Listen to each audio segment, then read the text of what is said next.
little over a week ago, the Arsenal decided to roll through the city of brotherly love. For those who don't know where that is or what that is, it's Philadelphia, kind of East Coast, not right on the ocean, but close enough.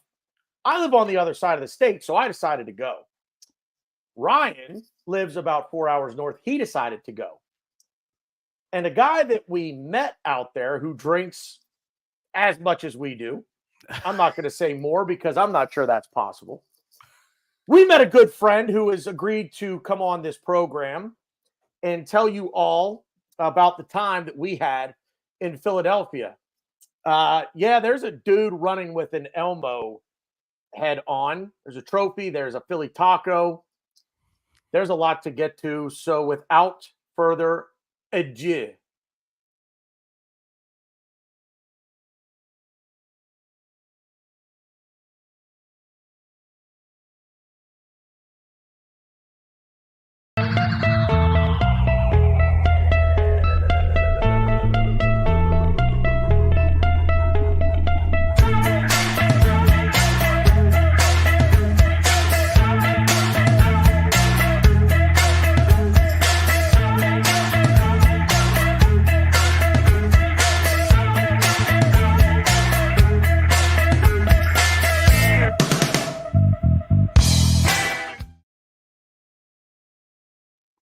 how's it? Welcome into the program. We are finally back after what? Ryan, you don't belong there. I belong there. That's where I go.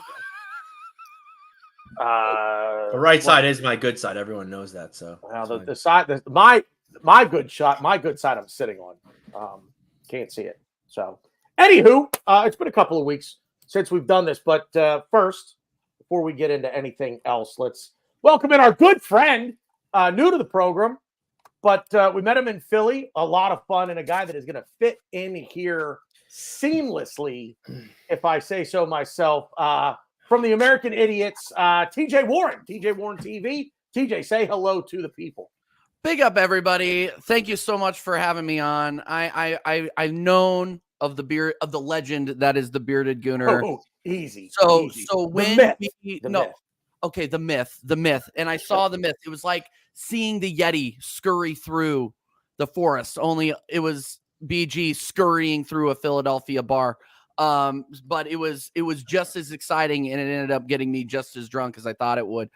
So it was incredible to meet these guys, and we're gonna get into the stories and the tales, and obviously meeting my brother Ryan here. So I'm excited to be making my debut on this channel. And yeah, let's get into it, man. I'm really, really excited about this. I was stoked for the invite, so thank you very much. Of course, man. TJ, I should have given you the spirit animal thing and told you to say that you're Ryan's spirit animal, just to see if we couldn't have stirred the pot with Mikey Hers. I got too many spirit animals, but I mean, there's always room for more.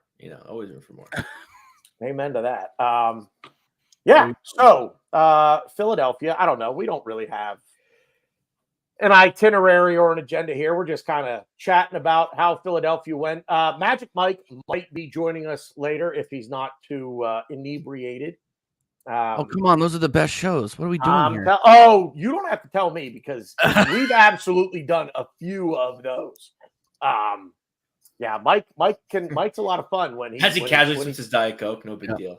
Hey, exactly. It's Thursday. It's a school night. It's a school night. It's Thursday. What are we going to do?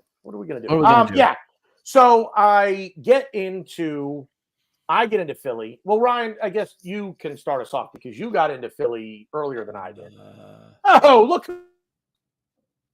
And it's legend himself. His connection shits the bed. What'd you say? He's there. You lagged a little bit there, but it's good. Ryan Gooner, Detroit, with us. Always a pleasure having him in the chat. Yeah. But Ryan, so start us off because you got in before. TJ, what time did you get in real quick? Before, I'm not going to get too far into my itinerary because it was ridiculous, but I got in at like 10, 11 o'clock and then immediately started boozing with my wife and our friend, Jacqueline. Well, you got in at 10 or 11 in the morning? In the morning. So that means we left Kansas City at like 5 in the morning. And this was after I left. I left LA at 3 a.m. the previous day. Oh, that's right. You guys came straight. I forgot about that. Yeah, you guys came straight from LA. Yeah, we'll certainly get into that. Yeah, for sure. And nice that we can chat about that a little bit, because Ryan and I weren't in LA, so we can pick your brain. Ask me all the questions you want. It was just as hot as you would imagine it to be. This summer's been brutal, man. It's terrible. Anyway, so Ryan, you and Megan got in, 3 or 4 o'clock, I guess. Yeah, I don't know. I don't remember. Yeah, sure, we did.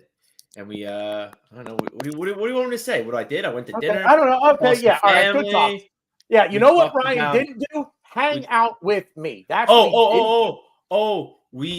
was on a block and I was convinced it said "Eat Pussy." Was it Eat Pussy Avenue? But it's like Pussyak.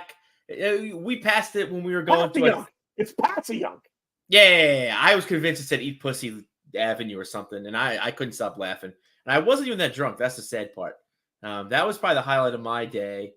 I drank with my wife's cousins. That was fun. But yeah, no, it was nothing arson-related for me. I wanted to save myself for the events ahead, because I'm kind of glad I did. I think I handled myself fairly well, because I went to the bar, got pretty liquored. TJ, you can attest to that. I did have a lot of FOMO when he was talking about this. But a lot of FOMO, I gotta say. I was very upset, but hey, it's I feel like we more than made up for it on Friday night, though. Like we caught. I feel like, or not Friday night, Tuesday night. I feel like it's crazy. Yeah, I feel like we caught you up. Oh yeah, no. It was wonderful. Did we go to Misconduct Tuesday night after the Yes, we did. Philly thing? Yes, we did. Yeah. Dude, I don't remember. I don't remember that at all. You want to know There's why? No way you were that drunk. BG, I wasn't. I just don't remember. Down again. Yeah, again. 2 nights in a row. Yeah. Ooh, we went over to the other side of Misconduct where we were on Wednesday night, and she wouldn't serve us anymore. She said she was done. On Tuesday or on Wednesday? No, the next night. Was that the next night? Yeah. The night after the game. Oh, the night after the game. Okay. Got it. Get it. Got it. Big. Oh, yeah. Yeah, Tuesday, like, it gets a little hazy for me for some reason. I wasn't drunk at all. I just don't remember, like, really how Tuesday night went after the event. I mean, the event was fantastic. Fantastic. I know why you forgot. Okay, we got it. I got it. You saw Hot Connor. That's what it was. He fogged you up. He messed you up. I don't blame you. Listen, I grew up with him. We were neighbors for over 30 years. I get it. I get the charm. I get the charisma. I get the appeal. So completely understandable. Where is he right now? He's that's a good question. I don't know where he is. I was just texting him today. He's probably at his home on Long Island, New York. That rich fuck. That guy smiled at me. I haven't forgotten it. Dude, and it's so funny too. Like, my wife thinks he's like, well, he is. He's very hot. I agree. Yeah, he's a very good. I was like, Natalie, please stay on that other end of the bar, please. Stay over there. And again, shout out Connor. But the thing I have to tell people too is like he's a very smart guy. So he has like an engineering degree. He went to Manhattan College. He's like some engineer. He like worked on like I'm gonna butcher this, Connor, and I apologize. He like worked on like the Manhattan Bridge or Battery Park Bridge. Like he's genius. So he's like way too smart. Yeah. Okay, got it. Yeah. Way too hot is what he is. I think. No, yeah, dude. I mean, I still have the stain in my underwear. Oh wait, it's so funny. So we went to summer camp every year together from third grade to 8th grade. Yeah, you did. We were. Listen, I'm gonna be honest. We were the talk of the town. The girl he had one half of the girls. I had the other half, and it was just like, what do we do? And obviously, we see how things turned out. He went up, I went down. But you know what? I'll always hold on. I'll always hold on to summer camp with Hot Connor, and knowing that we were just like, and it sounds terrible to say now, but we were, looking at our girls like like Pokemon cards. We were like, oh, I got Julia, you got Juliana. Oh, I got Lauren, you got Jess. I was like, what do like? That's crazy, right? Like Mortal yeah, Kombat no. shit. No, yeah. No, I mean, it was all in good fun, and we had like a laugh, but I mean, that's just I think that's just like where me and Connor's, I guess, like peaks touched, and then he just went boop, and I was just like, all right, cool, yeah. I'm just gonna talk. Oh yeah, I love you, Gary. Just gonna talk about Arsenal. That's all I'll do, I guess. Dude, Arsenal. I feel like Arsenal was almost peripheral to the entire experience. It really kind of was. It really Like- kind of was. Like, it's the reason we're all there.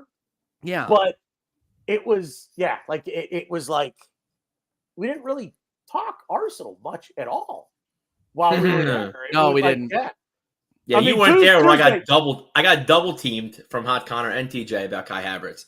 I That was the only Arsenal that was really spoken. But I had fun. I had fun getting double teamed. Yeah. No, it's always listen. When in Philly, get a Philly taco, get double teamed. And if Hot Connor's in the mix, it's okay. a bonus. All right, the Philly taco thing. I had it. I put the picture out. It's like a one and done thing for me. It was good. You think I eat that every day? Well, I mean, if you look at me, maybe, but I don't. I mean, that's what I'm saying. Okay, no. So what was so my question was where did you get the Philly and where did you get the pizza? That was the question. That was my question. Okay. So you first start off, you get the slice of pizza at Lorenzo and Sons on South Street. Delicious pizza by itself. I'll eat the pizza by itself. I love it. It's very good. The pizza on its own was great. The fat fuck that I am, I got two slices. I got one for the Philly taco and one just to eat on the side. So we did that, and then we got the cheese stick at Jim's, also on South Street. I mean, I people don't kink shame. I don't cheesesteak shame. I mean, you don't go to Pat's or Gino's because those are just like almost like tourist traps. That's fine. I've so funny enough. I went with my friends years and years ago.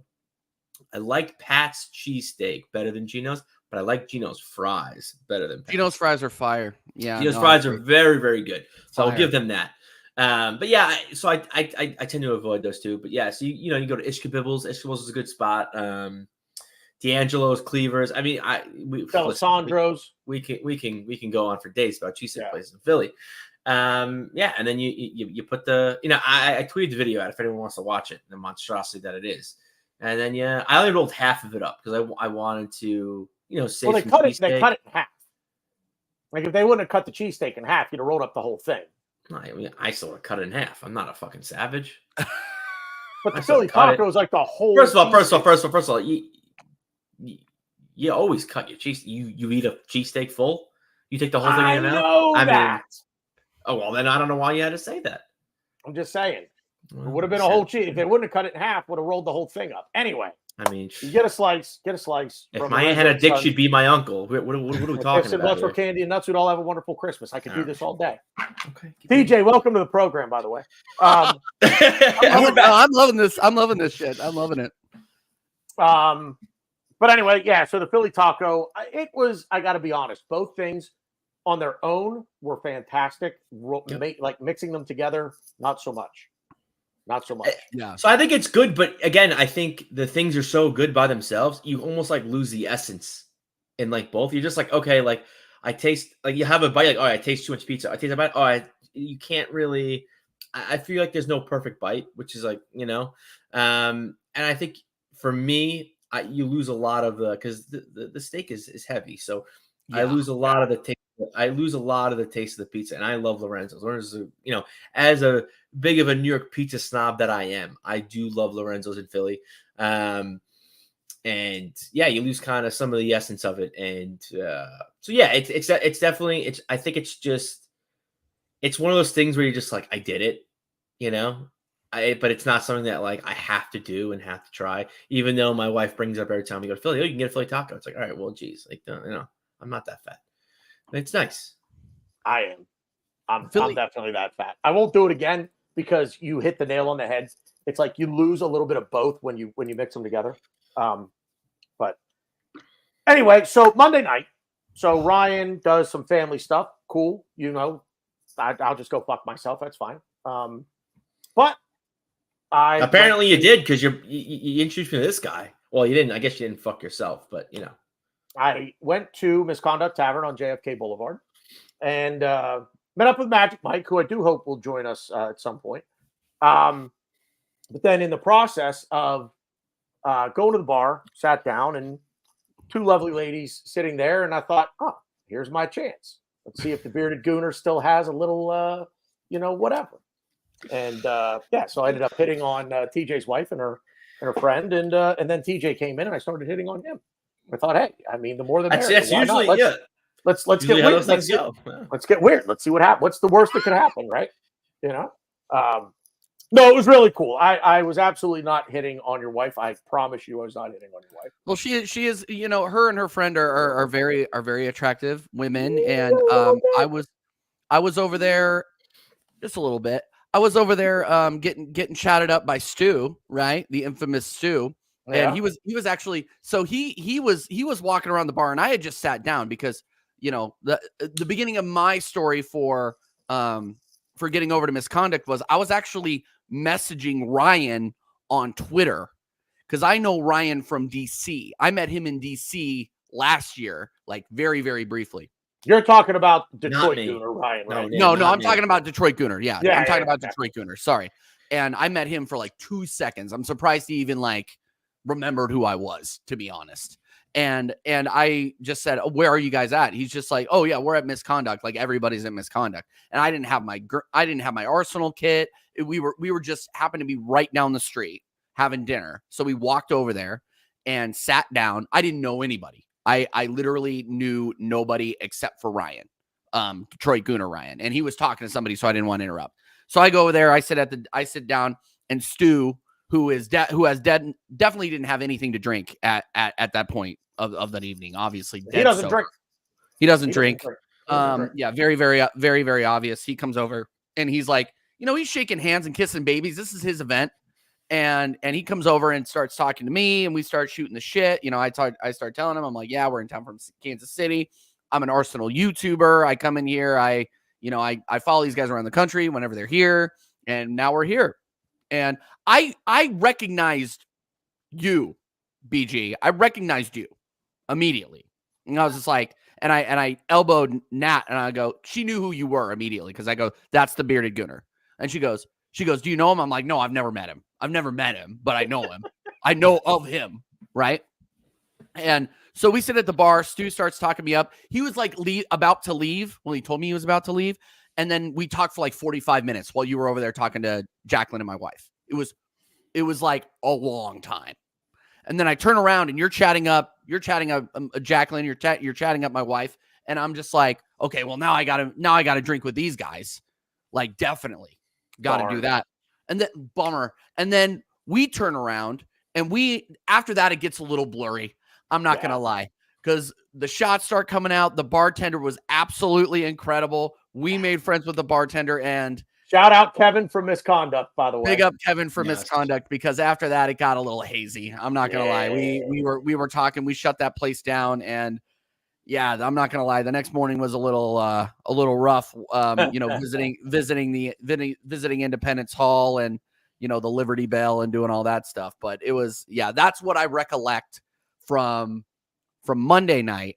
And this was after, by the way, I had been in LA. I'd gone to the Arsenal game in LA. I had tailgated with the Big Six. I went up there and met up with Staffy, who you met. Yeah. And there was literally a 15-hour turnaround time when I was in Kansas City. I flew in from LA, Kansas City, immediately to Philly, and just started all over again. So at that point, I was like, but the booze brings out the best in us. And you know who else does? BG brings out the best in us, because you know what I said? You know what? I'm going to rally. I'm going to try to keep up with this guy. And then I woke up the next morning. I said, you know what? I'm not going to try to keep up with this guy. I'm good. I want to live a long, full life. Well, what did I say? We have to eat liver before we go out and drink, so that when we drink, the booze will not know which liver to attack. The booze doesn't know what to attack. It's a foolproof plan. I wish I would have thought of it a long time ago, to be honest. I wish I liked the liver. Yeah. No, me too. That would help. But yeah, no, It was good. So I drove Monday, got to Philly and went directly to Misconduct Tavern. I was talking to Magic Mike on the way in. He said, "Yep, we're all here. Get here." I'm thinking, they're not. It's a Monday night. They're not going to be open. I'm going to get there late. Blah blah blah. And but it was, I don't know, 8:30. He's like, "Yep, everybody's still here. We're all still here." So I get there, and You thought they'd be closed at 8:00? No, I just thought What are you that from, people would. Amish Yeah, from but it's Monday night. Lancaster? It's a Monday night. I'm thinking, 8 they're not o'clock? gonna, they're not gonna stay open maybe past 10.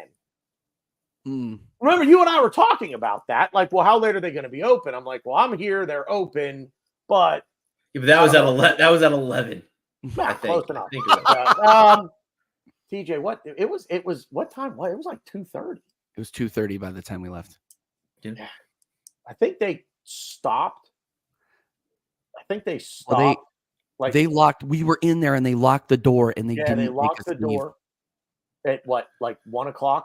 Yes, something? it was like And one. we- It was like And BX Gunner, is that so? You say 1:45, but is that during the week? Because they locked the door at 1. Yeah. I Yeah. think I remember that. I think it was. Well, I think it was 1. Well, the state law is 2 a.m. That's the latest you can stay Okay. open.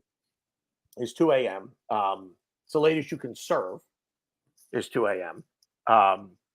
The state will give you a half hour. So if you get a drink at 5 till 2, you have till 2:30 to drink it before the bars, by law, have to kick you out.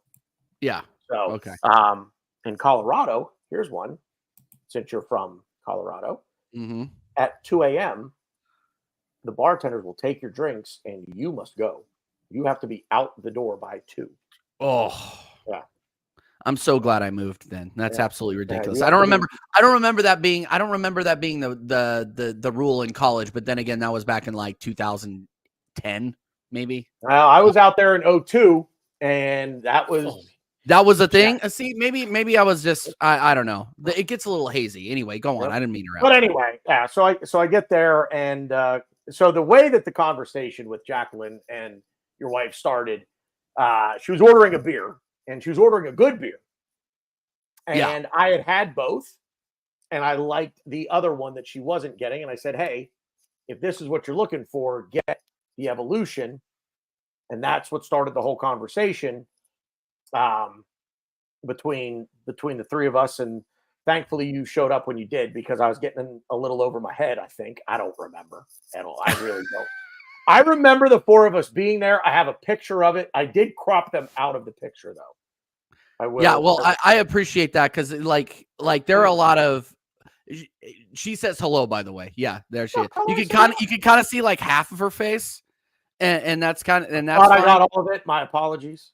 Dude, there are just some weirdos out there on the internet, man. There are some weirdos. Being a personality, there are some fucking weirdos out there. Yeah. And so I appreciate that. She's a very, very lovely woman. I am way out of my league.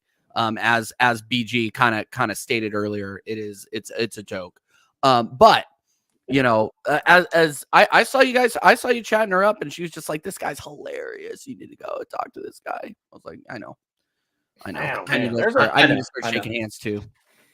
There's a flurry of activity below the screen that you guys can't see right now, though. And TJ, I have to say thank you for that. It's been a while, because Ryan doesn't ever fluff me like this. And Ryan was fluffer of the year at one point.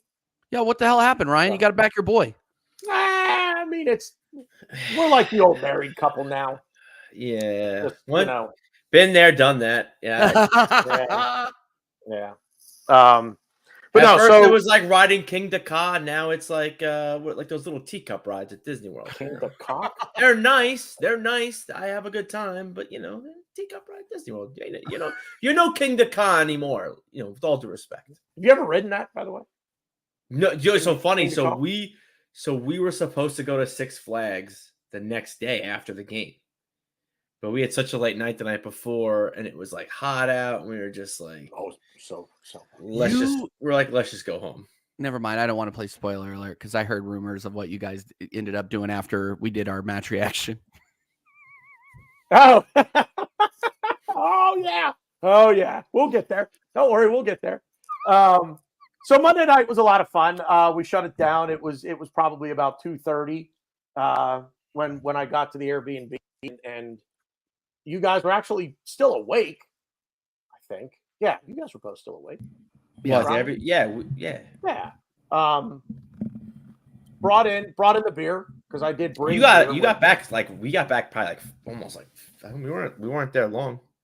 Yeah. You came back right after we did.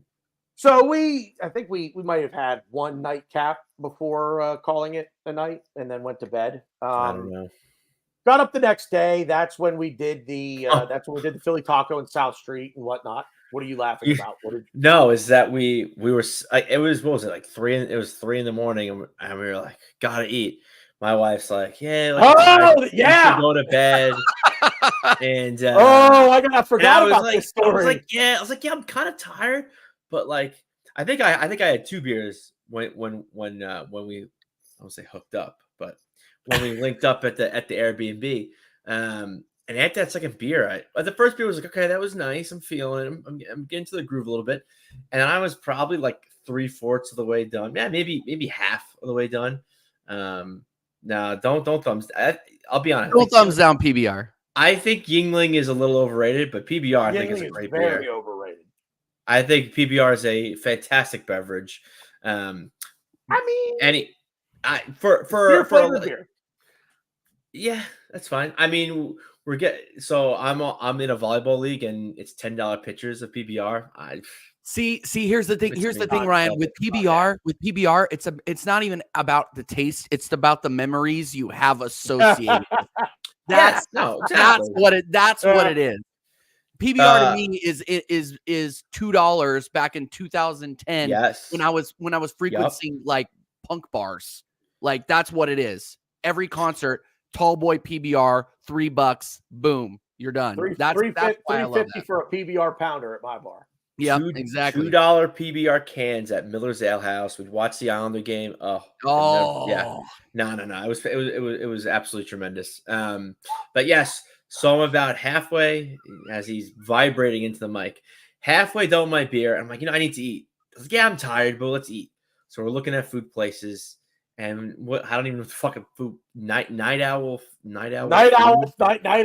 or something like that. I'm like this place has to be open. It's night owl food. It's like in the name.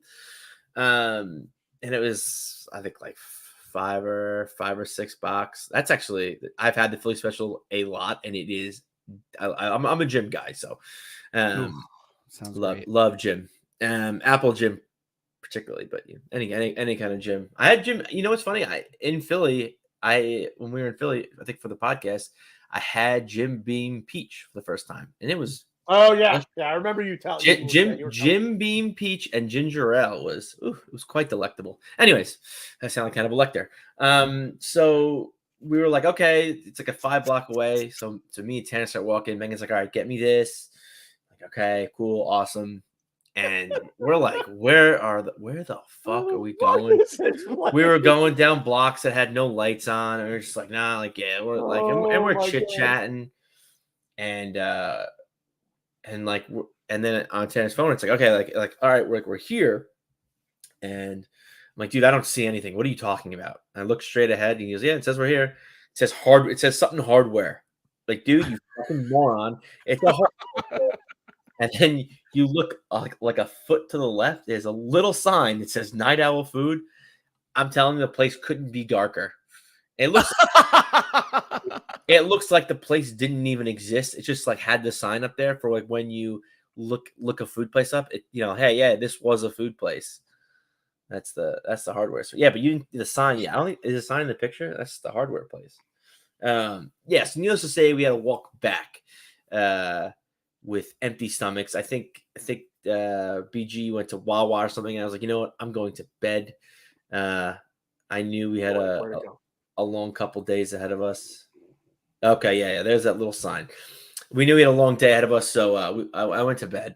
I 100%. Go ahead, Brian. Sorry.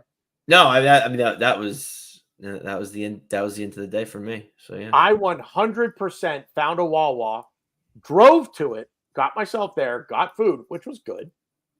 I'm a Sheetz guy. Wawa was great. I'm a Sheets guy, I but go Wawa all day.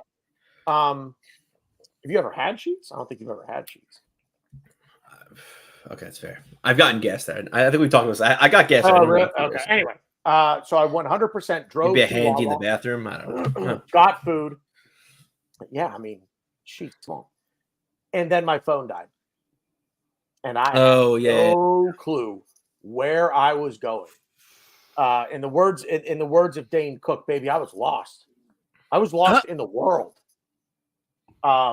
So I'm trying to find my way back to the Airbnb, and I knew that it was 24th and Garrett, but I didn't know where Garrett was. I found 24th. I was good. I found 24th, but I had no idea where I was. I wasn't far, so I was relatively close. But I pulled up to a cop, and I pulled up to a cop going the wrong way down a one-way street. Yep, sounds about right. And as the cop is getting out of her car, she reaches for her service arm. And I'm like, no, I'm lost. I'm lost. I'm just trying, please, I'm lost. Just trying to find 24th and Garrett. And she was like, yeah, you're also going the wrong way down a one-way. So turn around. So I 3-point turned it. She told me where to go, and I eventually found my way back. So that was Monday night. And yeah, I had no business driving, by the way, but I did. All right. I didn't want you to advertise that, but here we are. All right, cat's out of the bag. Cat's out of the bag. We all make mistakes. It's fine. I don't listen. I don't drink and drive. I don't agree with this man. Yeah. So Tuesday we had an event. So Tuesday was South Street, the Philly taco thing for Ryan and I. I walked around South Street and it was fun. It was good time. Dude, I'm gonna say just overall, Philly weather sucks. Well, Philly weather in the summer. The humidity is always humidity, dog shit. I need deodorant for my balls. Shout out Lewis Black. Yeah, it was. It was hot. Is it? Yeah, it's really humid in Kansas City in the summer, isn't it? It is. Yeah, it is. I mean, but that was like that East Coast. You're like close enough to the ocean heat and humidity. This it just like in Kansas City, it just like stays. It just sits. Yeah. But Philly was like you at least get a little bit of breeze. There were breeze every so often. In Kansas City, when it's like 95, they can never have a game out here because it literally just sits and the humidity is 100%, and you literally just it's your only saving grace out there is maybe you get a tornado and it blows you away. Well, like right. literally, that's the only way. Honestly, I would take it. I would have taken it. At some points, I would too. I'd just be like, just as long as I don't have to be hard anymore. No, dude, I'd have been Bill Paxton and Helen Hunt and Twister. Let's go. Exactly. Give me Bill Paxton. I'm good. Yeah. But so Tuesday we had an event and we go to what can only be described as a performance hall, I guess. They did have booze, which was nice. I did for my friends who know I did the gauntlet at the music hall. You did the gauntlet at the music hall? Let me just explain quickly what I got. Well, I guess gauntlet's just a term. So I have a group of friends. We go to a lot of concerts, a lot of music shows, and we went to one in the city in New York City one day, and I was a couple tall boys at Roses Deep. So it was a lot. They're like big gulps of beer. So I wasn't drunk, but I was feeling pretty good. And we go to the bar, and there's I want to say 9 or 10 giraffe handles. So I had this brilliant idea. Let's go. Let's do the gauntlet. We're gonna do each one by one, knock them down. And my friends who had just as much to drink as I did look at me and go, they kind of humor me. They go, yeah, okay, cool, real cute, dude. And then they start ordering, and sure as shit, I go down the row, do every beer. I embarrassed myself in front of one. I think I definitely cock blocked one of the lead singers of a band we were seeing with some girl, like horribly. It was bad, but we had a good time. So now every time we go to a bar, I mean, really, it's usually when we go to a show, like a concert or a show. If we see a bunch, I mean, which every bar has it, right? So every bar has got a bunch of beers on draft. I still will just be like, so like, we doing the gauntlet tonight or what? And then my friends, my close friends who know, they'll give me that look like you're fucking nuts. But I saw there were I think there was like 4 or 5 on tap at this music hall. So mini gauntlet, and all the beers there were very delicious. I think I had a dark beer, which I don't normally drink dark beer. I had a dark one, wasn't great, but beer's beer. Beer. What do you say to it? Beer tastes beer. Beer flavored beer. Yeah. Beer, yeah. Oh, I was close. Yeah, same thing. Beer flavored beer. Yeah. So we do this thing called it was called the Unhinged Tour of Philadelphia. And if you don't know, if you don't follow this account already, and I would imagine most of you probably do, but if you don't, shout out to Poorly Drawn Arsenal on Twitter. It is at Can't Draw Arsenal, all one word. And he was tremendous. So he puts this little tour, if you will, of random weird Philly events. And he has James McNicholas, which is Gunner Blog, and Andrew Mangan, which is Ars Blog.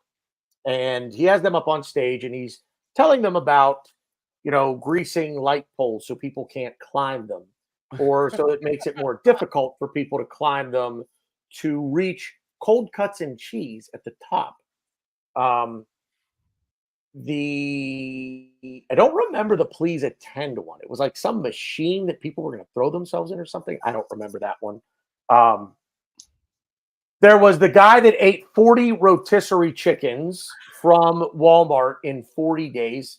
So nothing at all like the movie 40 Days and 40 Nights, but it's kind of like the reverse Lent, where you give something up for 40 days. This dude was like, I'm only eating rotisserie chickens from this Walmart for 40 days. The last one, he advertised, come watch. And one of either Gunner Blog or Ars Blog said, did people show up? Oh, people showed up. But the highlight of Unhinged Philly. So funny. Sorry. For sure. Was Philly Elmo. And if you don't know what Philly Elmo is, and if you live anywhere near Philadelphia, I would say start a fire outside, and Philly Elmo will show up, because that seems to be that's his bat signal. That's his Philly Elmo signal, is if he sees a fire, he's going to show up.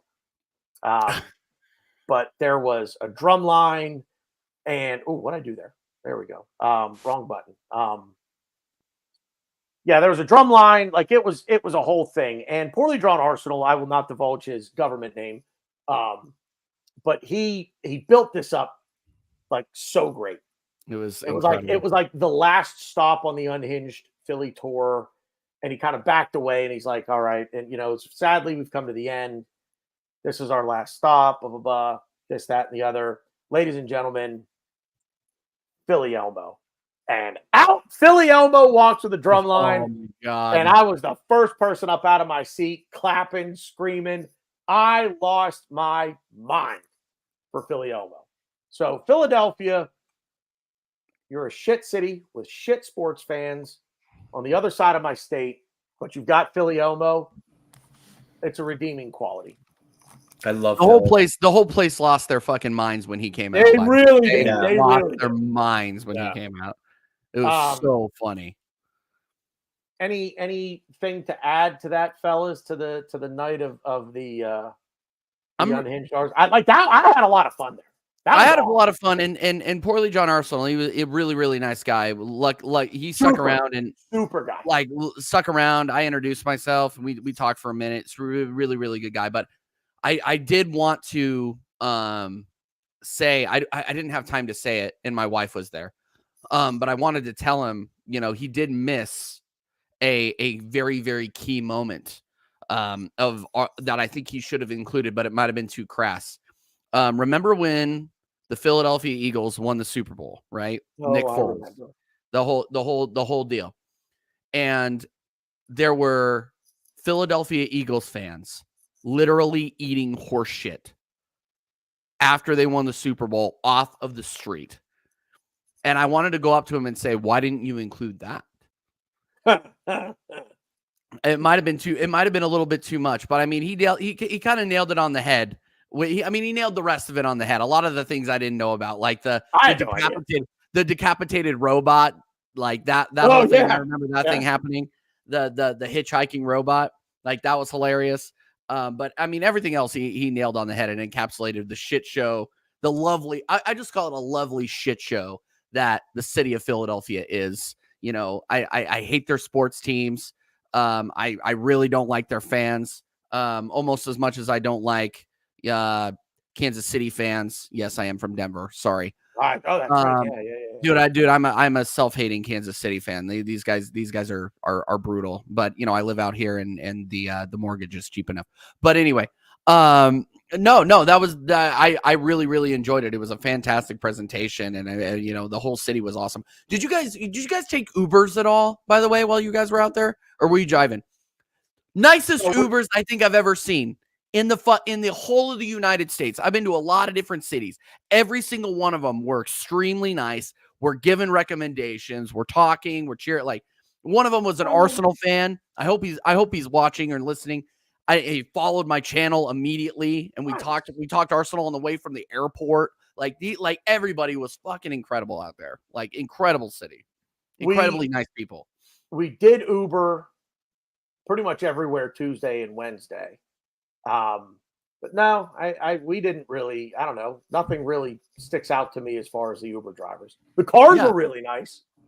We weren't in any shitholes except for getting home from the game or getting back to the Airbnb after the game on Wednesday. What time were you getting back? What time were you getting back from the game? Well, no. This was when we left the stadium. Oh, okay. Before we get there, so we left the stadium, went back to our Airbnb. So we walked a good half hour, Ryan, from the stadium. Would you say? Yeah. Like walking wise, we walked for about a half hour away from the stadium. And our Uber driver picks us up, and he was immediately supposed to make a left, and he made a right and went the complete opposite direction of where we were supposed to go, and basically just did a big circle. The problem is when he made the right, he got on the highway. So we went right back, basically, to Lincoln Financial Field. But yeah, we'll get there. We'll get there in a minute. Tuesday night after the event with Unhinged, the Unhinged Philly tour and Poorly Drawn Arsenal, we end up back at Misconduct, and everybody. I'm Celine Dion now. It's all coming back to me now. Crazy Hot Connor was. I think we're going to start calling him Crazy Hot Connor because I kind of like the k thing. Ryan, you're muted, by the way. If you're talking, you're muted. I'm scratching my neck. I don't know if I want to call him Crazy Hot Connor. I just like Hot Connor. You got to keep it he's short and simple. I don't know. He's pretty crazy hot though. That smile of his will melt my heart. He is crazy. If you watch a game with him, it's like I guess it's more of Crazy, Hot Connor. I wouldn't call him Crazy Hot Connor. But I get it. I get Tito is saying like, yeah, he is crazy hot, sure, but he's crazy hot Connor because he is crazy, man. My crazy wife, and hot. Put an and in there. My wife always says she thinks we're like both like just unhinged, insane people when we're together, especially. I mean, in general, we're just unhinged. Unhinged. We kind of. We play up each other's vibe a little bit, and we kind of enhance each other's vibe. And vibes are, dick jokes and stuff like that. Which it's fine on the surface, but we do get a little too. We kind of one up each other every chance we get. But when Arsenal's involved, it's even worse. So we leave the event. We go to Misconduct Tavern, which is the Arsenal bar in Philadelphia. Everybody's there. Great time. Just meeting so many people, having a great time, talking to everybody and just camaraderie, just friendship and family. And it really was. It was awesome. What? What are you shaking your head about? Nothing. No, My wife decided to hop in the chat and talk about Cat Connor loves Kai Havertz. Oh, I didn't even see it. I know. Which is like, for anyone, which is so not true. Yeah. For anyone listening, it's the exact opposite. Not true. Connor cannot say him hated on Kai Havertz for about a good solid 20 minutes. Yeah, it was fun. So wait, but TJ, you and Connor agreed because Ryan said you two ganged up on him and Eiffel Towered him. No, not ganged up. Double team. Not Eiffel Tower. Eiffel Tower's a little crazy, but double team. Crazy on Connor, yeah. Yeah, well, crazy hot Connor for sure. But no, I literally, I'm just not the biggest fan of Kai Havertz. I think we can do better. That's all. That was all I was trying to say. I mean, I think we'll gladly get into that in this game, especially this particular game. I'm very excited. We haven't even gotten there yet. We haven't even talked about the game. 45 minutes I don't think into the show. 45 minutes. TJ, I hope your wife isn't expecting anything from you tonight. Oh no, dude! It's Thursday. Word. All right. Come on. Come on. No. This is like Ryan understands. Married. Yeah. No. Tuesday night was a good time. A lot of fun. Which brings us to Wednesday. We didn't do anything at all Wednesday, did we? Went to the tailgate. No. But like before that. So it was so funny. So like the night, I think we were either walking to the bar or right before the podcast event. We were already planning Wednesday. We're like, the tailgate's at 5. We're gonna wake up. We're gonna start drinking. We're gonna drink all day. and I was the one who's, and I'll admit this was me. I was like, listen, my peak is gonna be at the tailgate. I'm gonna peak at the tailgate, and once we start walking, I'm gonna really. I wouldn't even say the peak. My peak would probably be leaving the tailgate, going to the game, and then just get to the game and just slowly sober up because I did want to watch the game. I did want to enjoy it. I did want to kind of see what Arteta was thinking this preseason and what he kind of wants to do as far as the season upcoming is concerned. But I was just ready to just drink all day, and we woke up at almost noon. I think getting it out to almost noon, and we walked upstairs. We were hanging out. And like, we should get something to eat. We got something to eat. What was it called? That's right. Yeah, we went to the Tasty Toast, delicious place. Yeah, and also really TJ, because you don't know this, I love fruity drinks. The fruitier the drink, the more I want to drink it. My wife has she literally has a photo album on her phone of me drinking fruity drinks. There's got to be at least like 30 or 40. Yeah. Of those pictures. But then again, I have like 40 or 50 pictures of her sleeping because she falls asleep in like the weirdest positions. We'll get to that. But yeah, no. So we went to this good place, and then we get back and we're like watching the Olympics. We're hanging out, and I could just tell like we weren't like hungover, but it was just like that feeling of like, so who's gonna grab the first beer? Who's gonna kick things off? And it was just kind of like sipping. I think I got like a my drink was called the Rainbow Mermaid. Okay, for instance, my drink was called it was non-alcoholic. It was non-alcoholic. Oh yeah, non-alcoholic. What are we doing? Yeah, we got a Rainbow Mermaid, non-alcoholic. And I finished it with delicious drink. And I'm just like, yeah, and I think my wife was like, yeah, like, you want a beer? I was like, yeah, no, maybe a little bit. Not right now. It's just one of those things where it's like, I know I'm going to drink today. I know in a way I have to, not I have to drink, but I just knew like I was going to drink.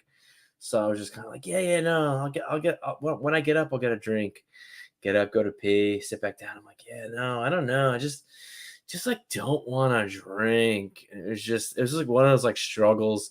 But I mean, once we got to the tailgate, surrounded by, Gunasaurus, Theo Walcott, Roberto Silva, everybody that was there.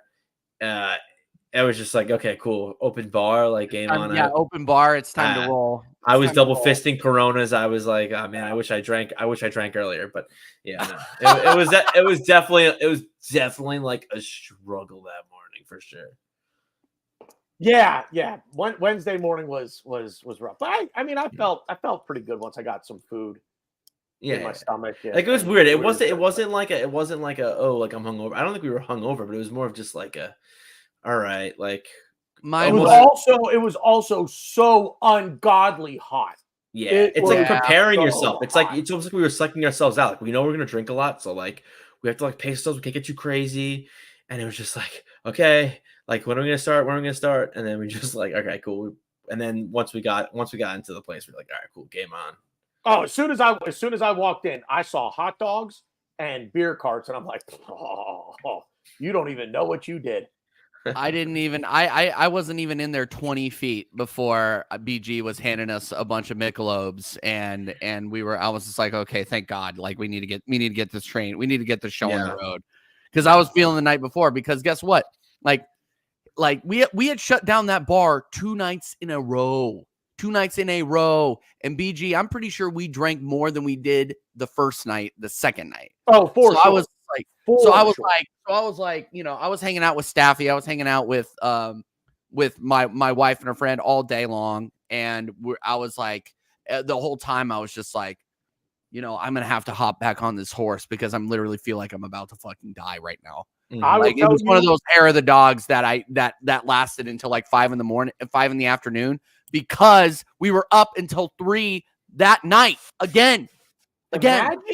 Imagine if they did this in Vegas. You wouldn't be talking to me right now. I'd be dead. We would be dead. I'd be dead. We would be dead, or I would be under a bridge in a gutter somewhere. Like we would be dead. I don't ever want to feel. Yeah, no, like under the bridge, Red Hot Chili Pepper settings. Like I'm dead serious. Like it would be nuts. Wednesday. Listen, I will say this, and I mean this in all seriousness, and I hope that everybody watching, listening, you know, taking part in this show with us right now, having TJ on, and I wish that we could do this with everyone, but it really is, if I may be sincere and real here for a minute. This is awesome. Like for Ryan and I, who we've known each other, 6 years, something. We've been at this for 5 or 6 years.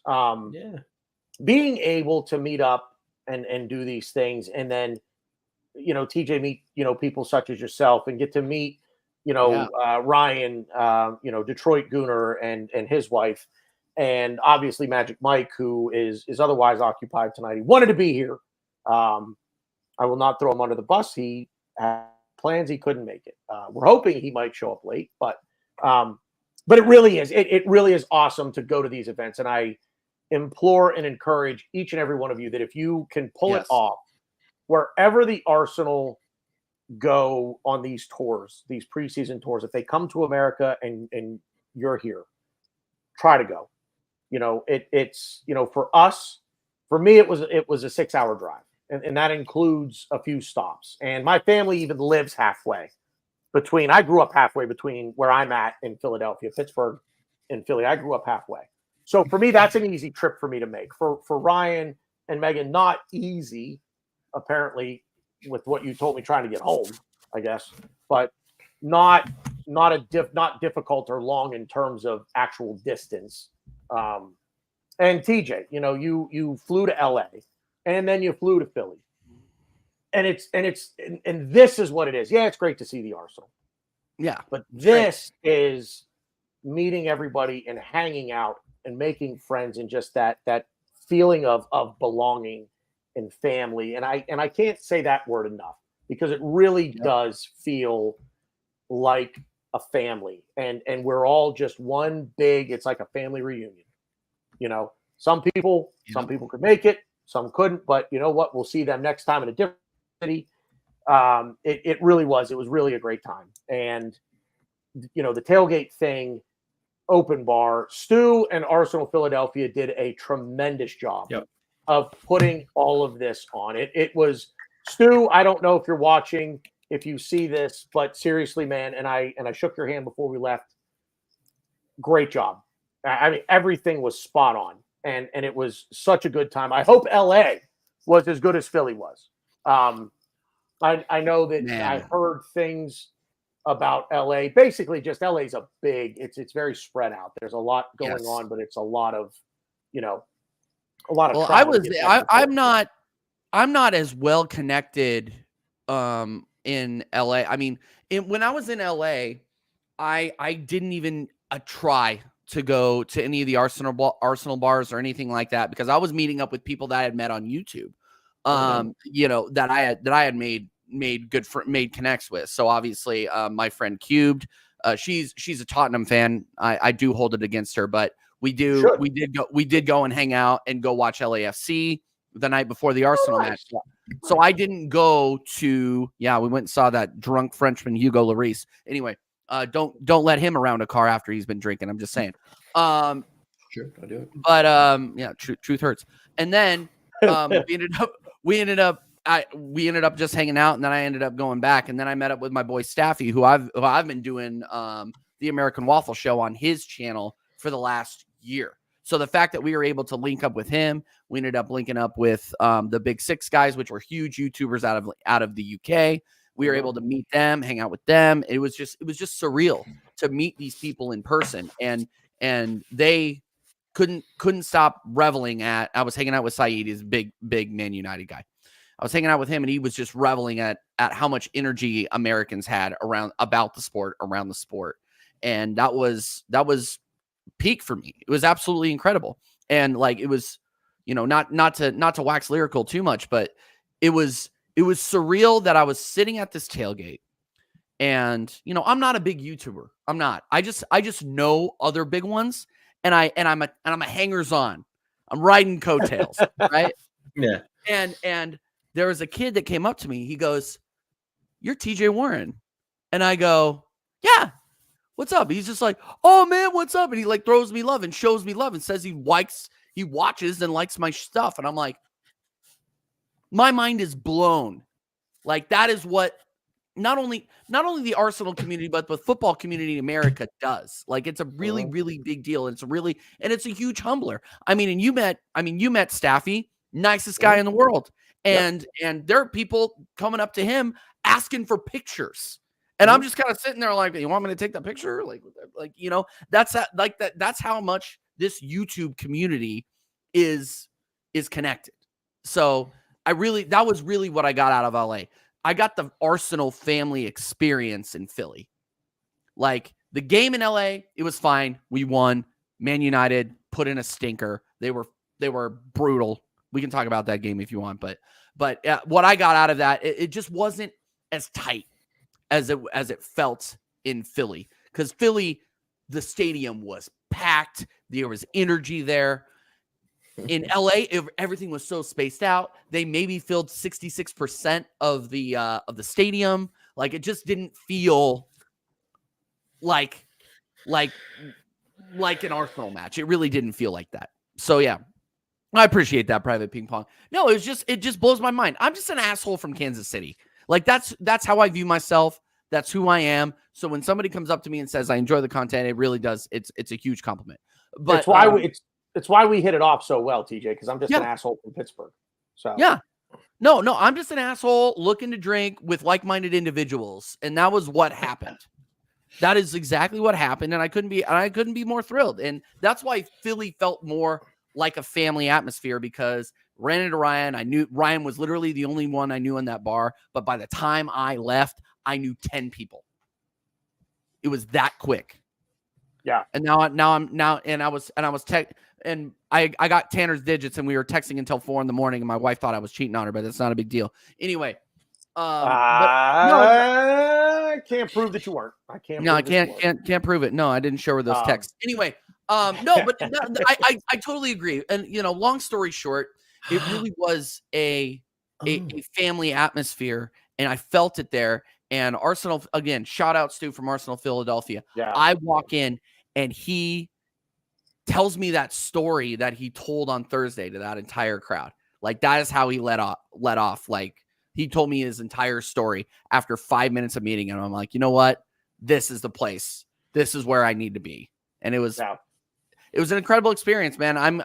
I could wax lyrical about it all night. I'm not gonna lie. It was fucking incredible. It was fucking incredible. Ryan, you had an epiphany.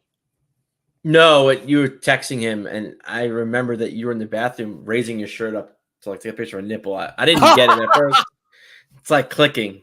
It's clicking. Sorry, things are just making more sense. You shouldn't have the door open, but I mean, I guess I got a show too, so I'm not complaining. He left the crack open just.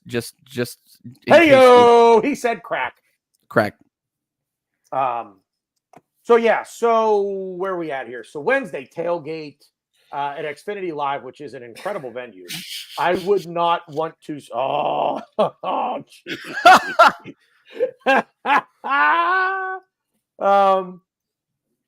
There he is. There he is. Man, so myth. Wednesday is the tailgate at Xfinity Live, which is an incredible venue. It is massive. Quite a few different bars inside. I didn't really spend much time like actually walking through it. I know more about it from people here who are from Philly telling me about it. But again, Stu at Arsenal Philadelphia did a tremendous job of getting this all set up. It was open bar basically at this tailgate. Food, I mean, until the cows came home. Hot dogs, hamburgers, fried chicken, French fries, salad. They had everything you could want for a tailgate.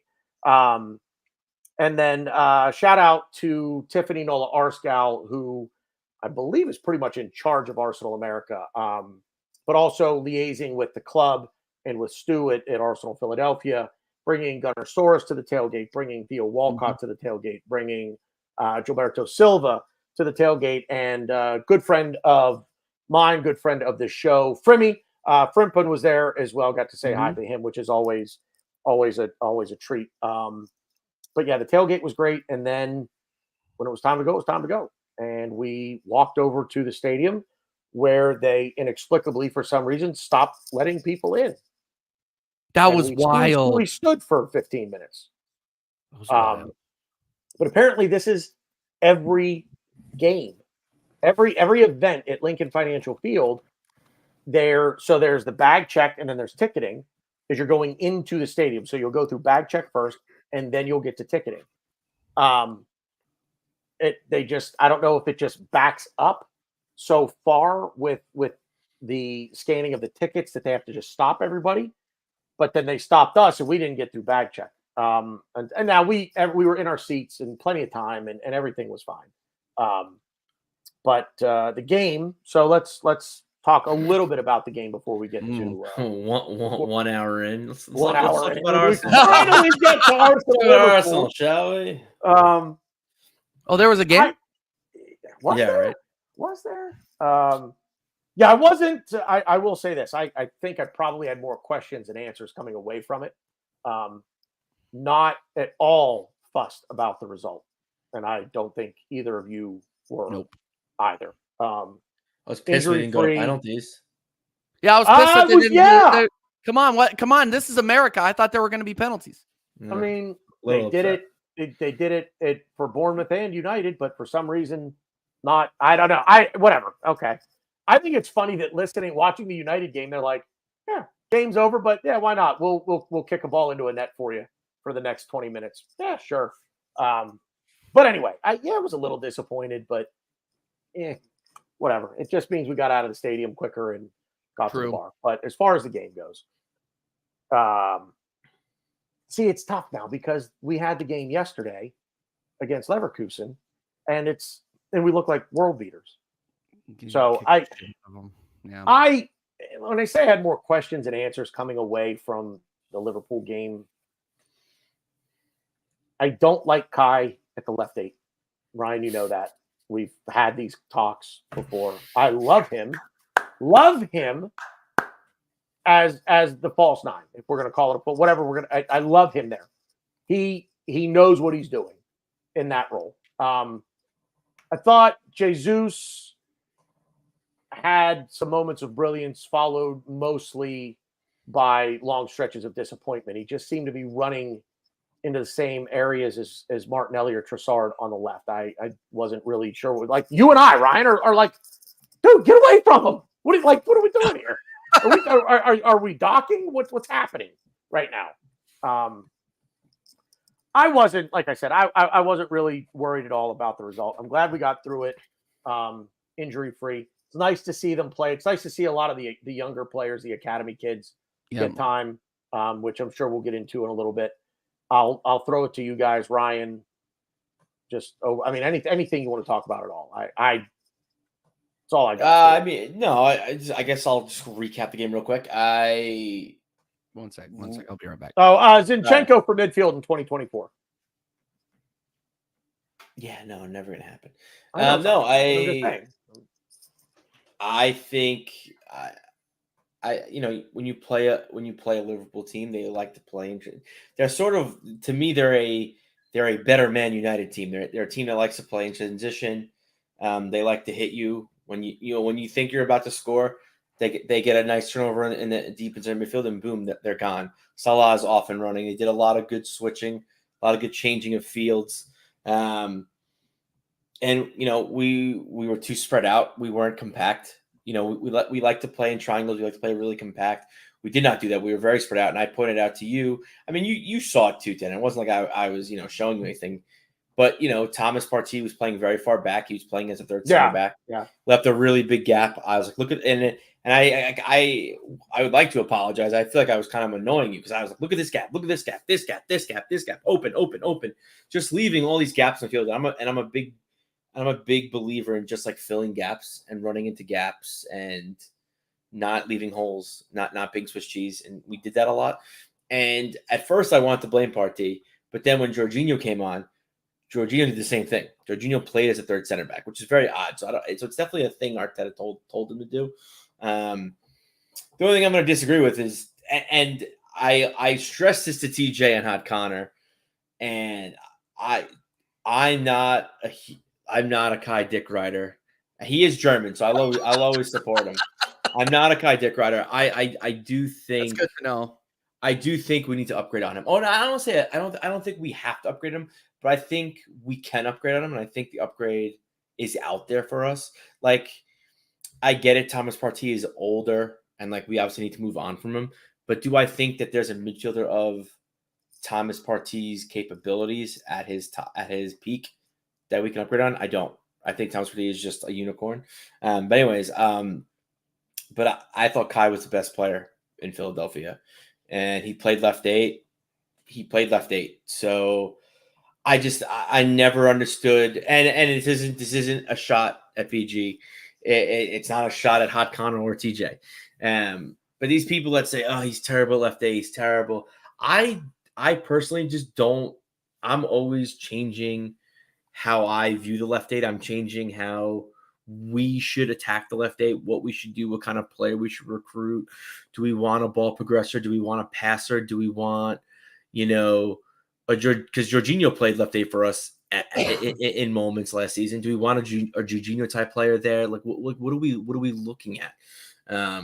And with us being linked to Mourinho, and that's looking like it's going to happen.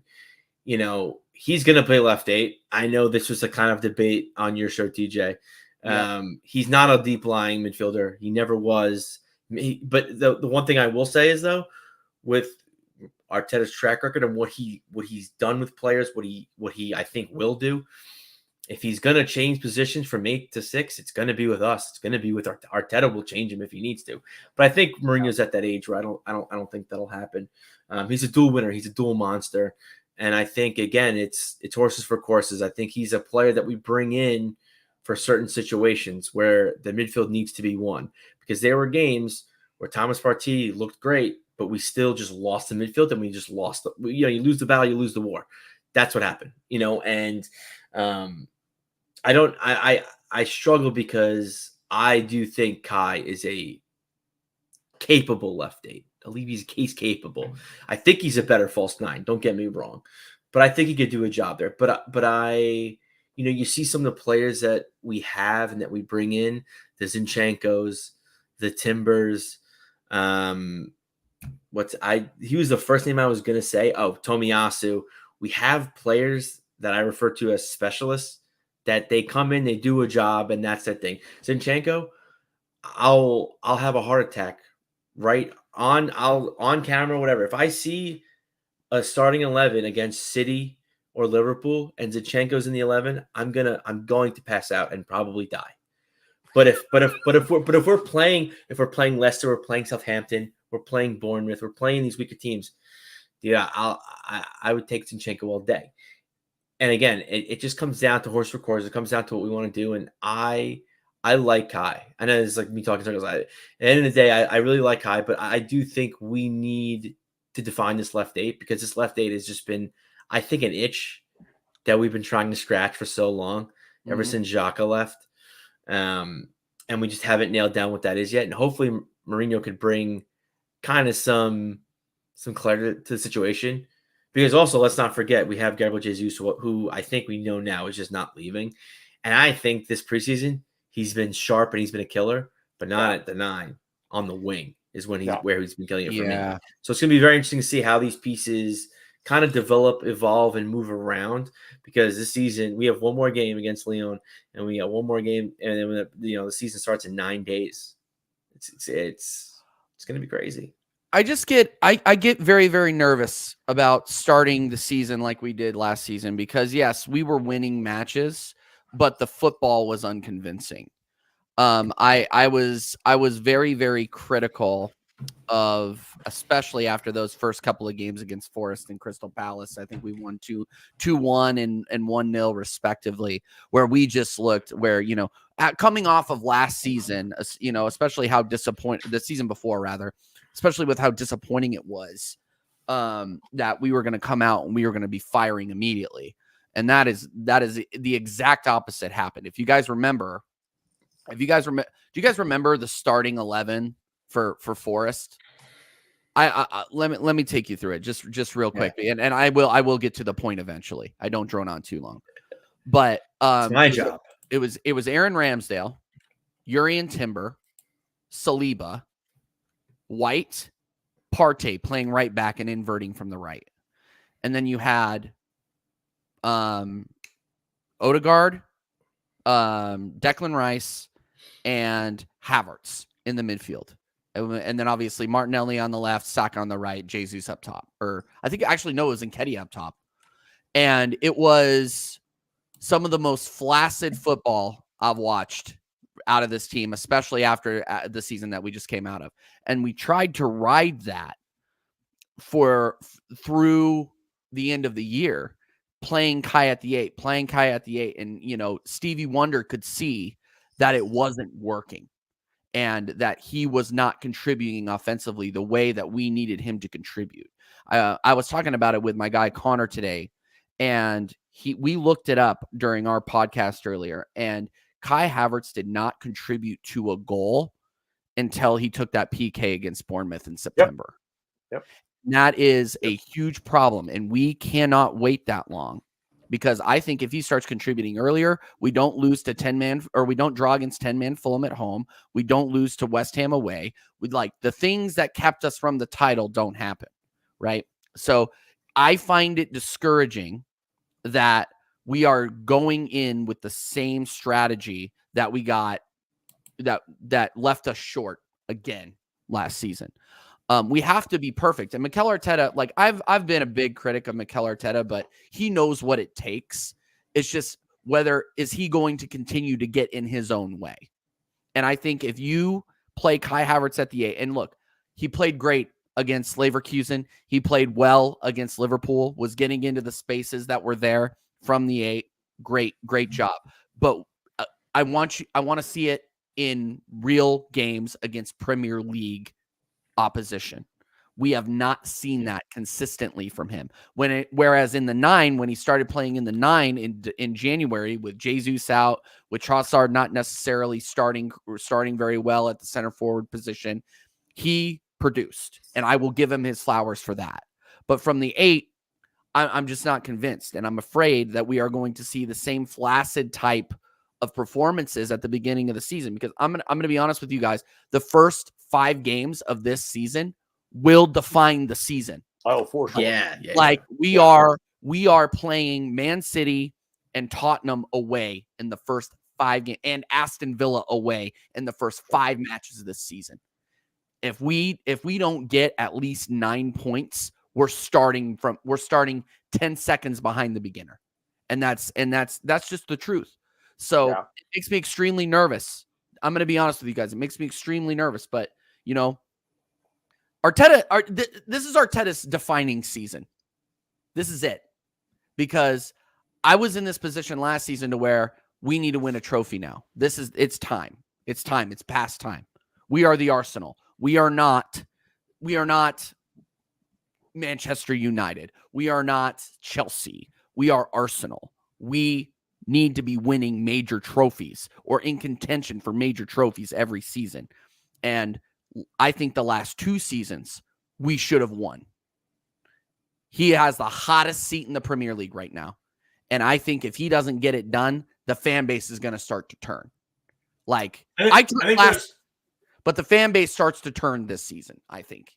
There's a portion of the fan base that's already starting to turn on him. And I do agree with you. On I don't know about the hottest seat.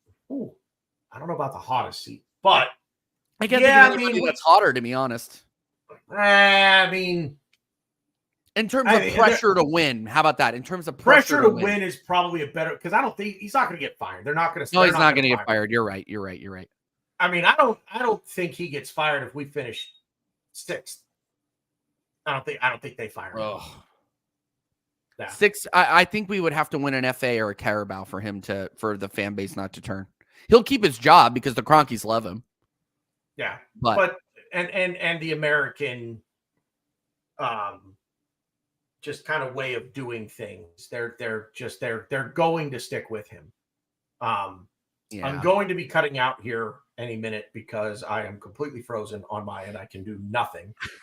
So eventually you're going to lose me, but as long as you guys can still hear me, then we're good. Yeah.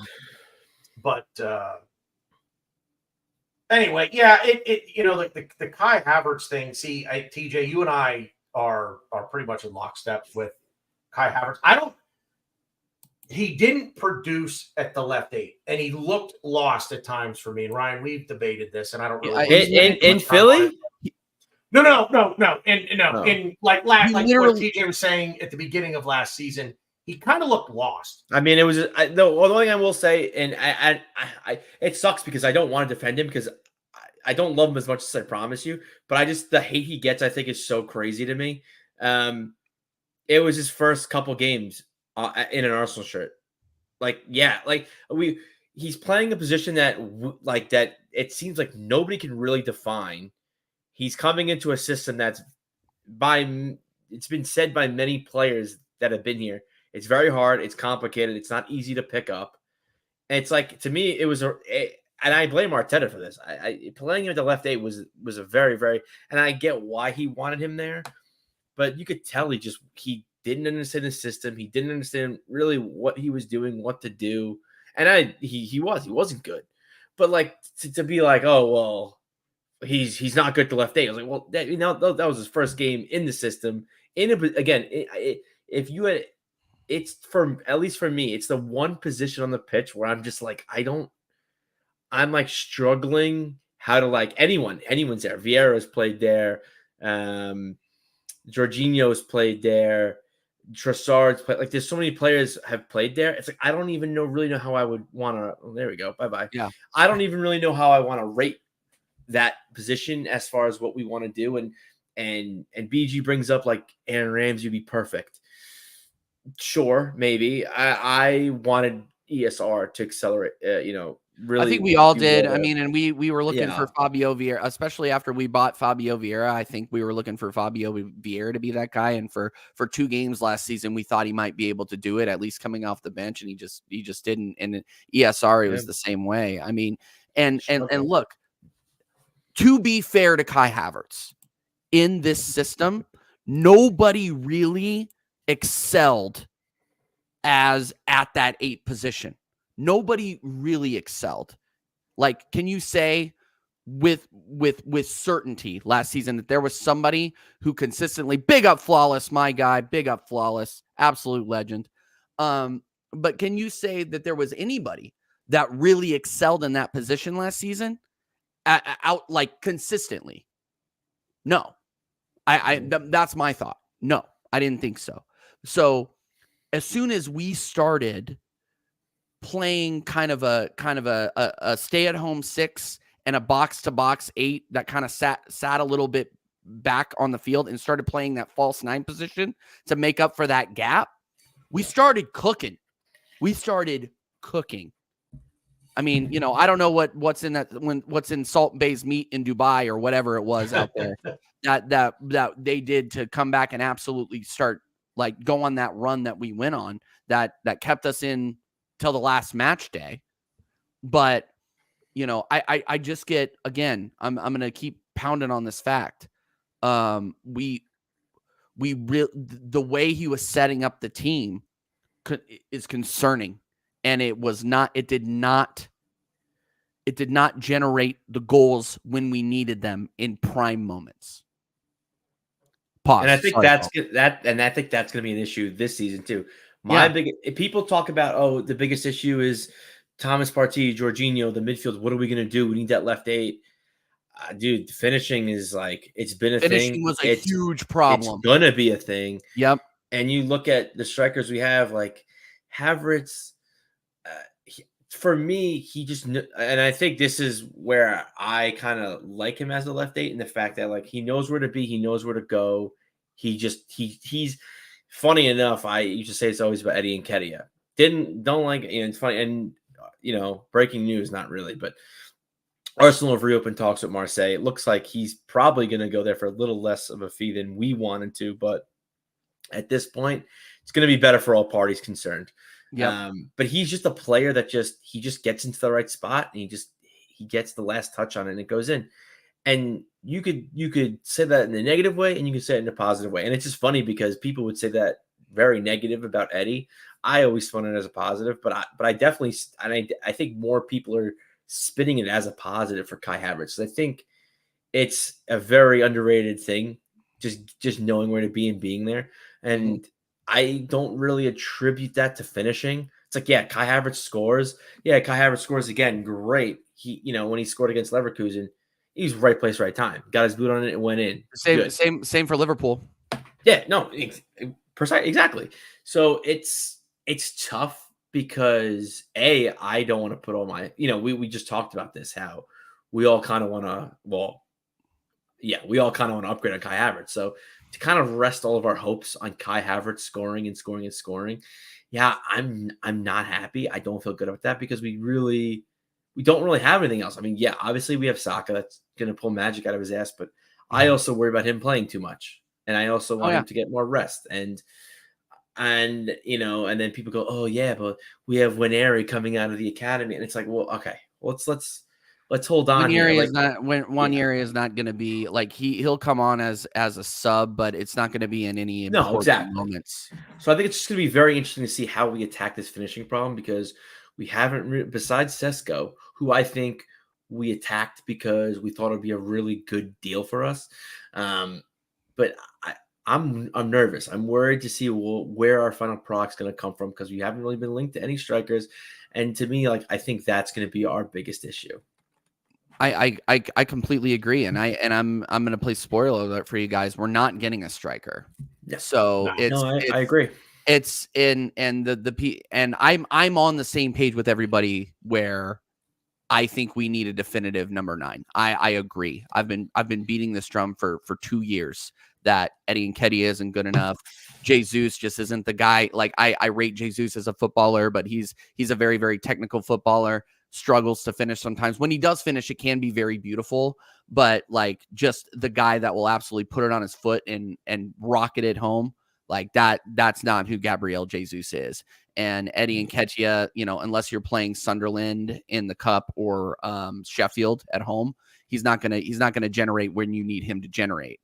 What I rate about Kai Havertz and what I rate about what Mikel Arteta has done, and don't get me wrong, I'm still very, very 50-50 on on Mikel Arteta. I've been very vocal about this. But what I rate about what he has done is that he has built a team that can potentially score a lot of goals. You buy a 9 and you buy him this late in the transfer window, you disturb everything that you've built over the past 2 years that generated a ton of goals for you last season. The only difference is that you didn't get those goals in key moments. And that is what scares me a little bit, is that like we are so, and I'm going to sound so positive right now. We are so close. We are this close to being where we need to be, but we just haven't found that piece yet. And I'm afraid like one false move, we fall back, but the one right move, which I think is still out there, can push us over the top and get us where we've wanted to be for the last 20 years.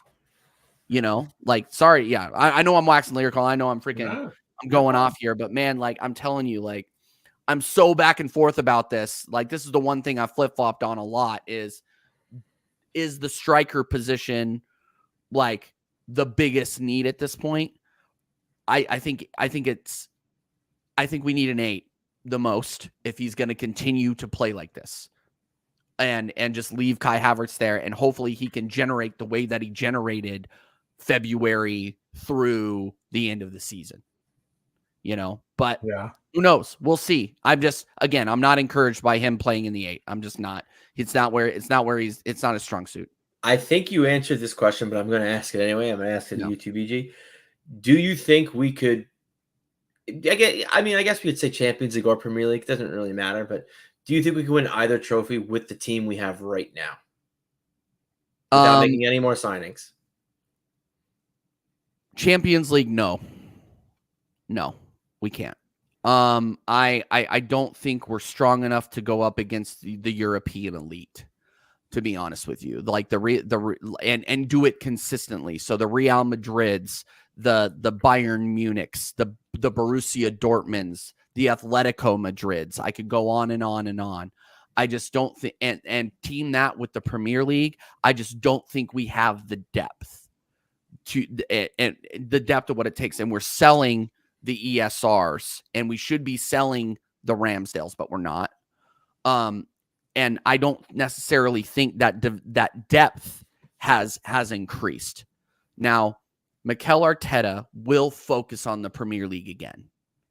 If we focus on the Premier League again, and he makes it really does come around to the decisions that he makes with this club and the players that we have.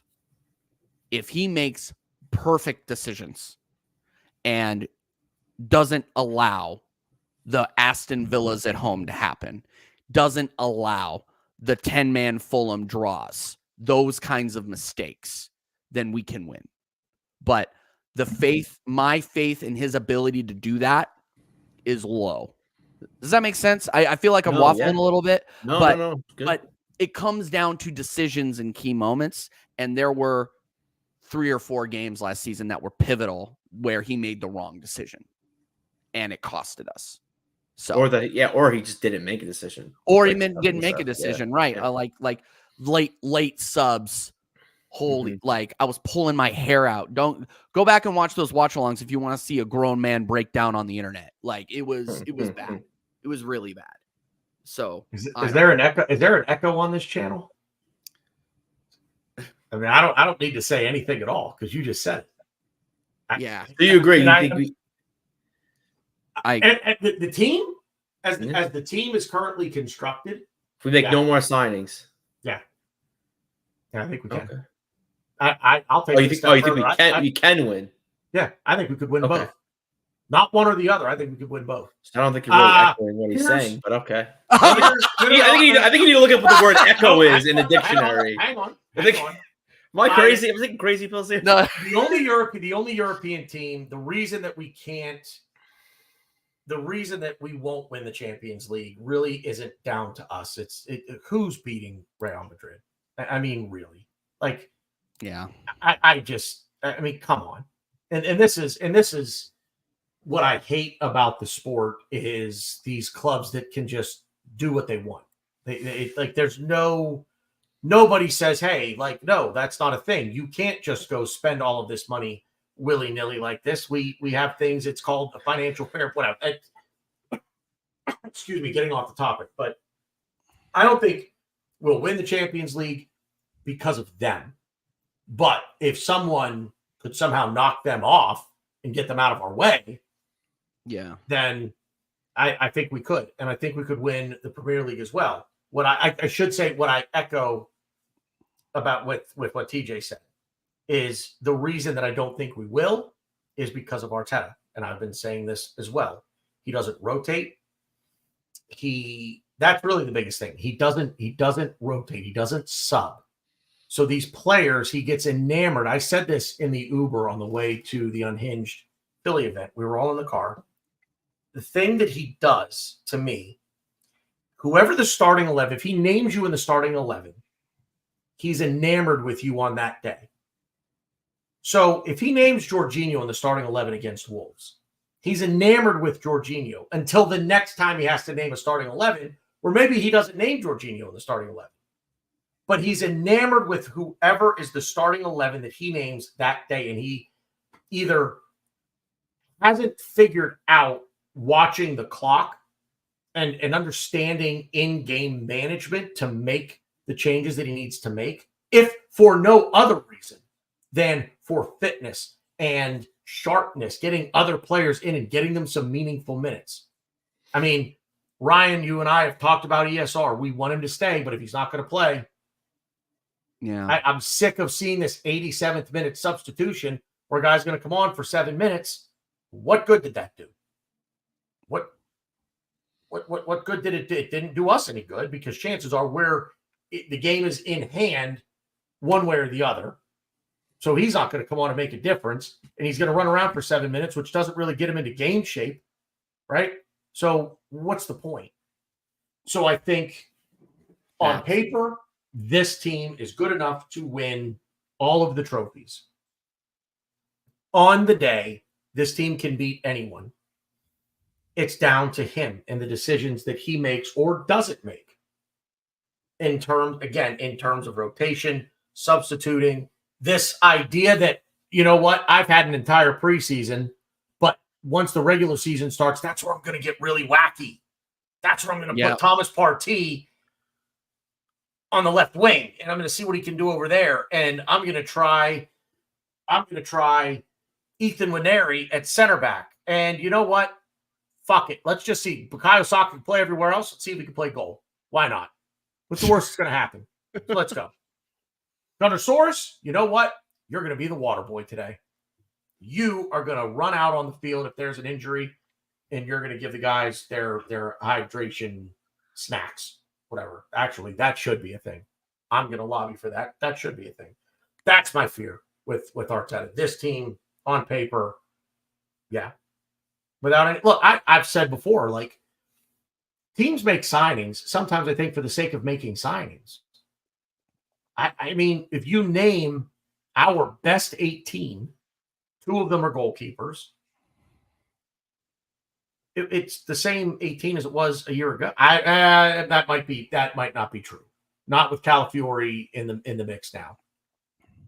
But name the best 18, barring maybe Calafiori for Zinchenko or Tomiyasu, if you want to take availability into account. But our best 18 probably hasn't changed from last year. It hasn't. I agree. You know what I'm saying? Again, like I said, maybe Calafiori for Tomiyasu or Zinchenko, but that would be it. Well, and there aren't really any other options because Calafiori's the only signing.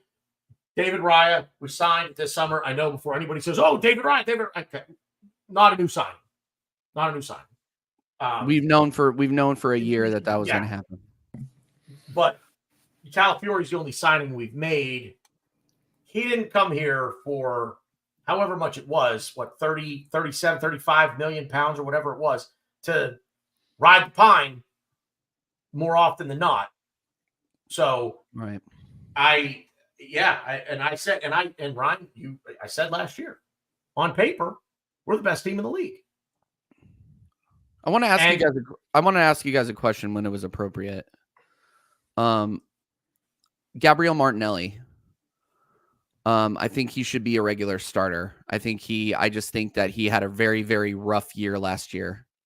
Don't get me wrong. I rate Trossard. I think he is so technical. He brings a ton of experience, but I just think that Martinelli has, with the right people around him in this club, Martinelli has a huge, huge ceiling. You saw it 2 years ago. I owe a lot of that to the fact, and we might have talked about this in Philly, but I was hanging out with my friend Mark, first name makers. What Nice guy. do you think? Very Great nice guy. guy. Do you think that the instability that we have on the left contributed to that? I think it does. Like, let me just get my quick opinion on this, and then I want to hear yours, because like this is something that this is the drum that I've been beating on, because Martinelli has been. Did Martinelli make Martinelli? What annoys me about him, and something that I think he's trying to fix in his game, I did see it in the preseason a little bit, was he's picking his head up. He's not just going down and running like he did and running down the touchline, not looking for a pass. I think that if we have a little bit more stability at left back and at that left center mid position, that unlocks Gabriel Martinelli in a huge way. I hate seeing the fan base kind of turn on him and not rate him as much, because I just think the technical ability and the skill that he has needs to be unlocked, and it needs to be unlocked by the people that play around him. I think the instability at left back last season really contributed to the fact that he struggled. And there was a lot of, he didn't have a lot of support on that left side, because we didn't really have a true left-sided 8 or a true left-sided 6. I just think that he, again, putting a Zinchenko behind him is not going to help him. Putting a Calafiori behind him, it's yet to be seen. Putting a Timber behind him, I think will help unlock him, because I really do rate Timber at that fullback position.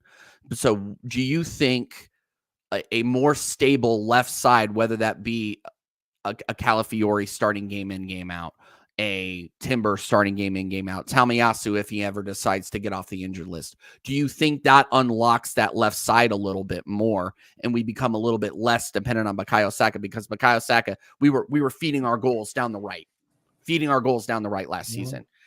Do you think that will unlock this kid, or do you think that he's not really like it? Sorry, that was a long question, but I had to provide context. No.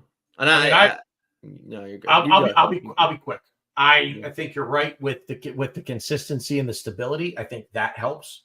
Tomiyasu was his best left-sided partner, for lack of a better way to put that. He was best when Tomiyasu played behind him.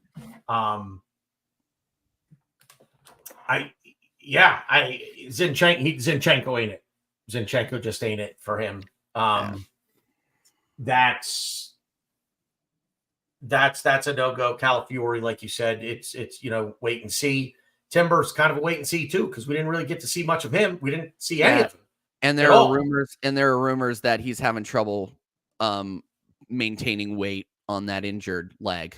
He's got a bum foot, apparently. Yeah, that's why he didn't play. Load bearing issues. I think it's just a matter of trying to figure out, this is where Arteta needs to earn his keep.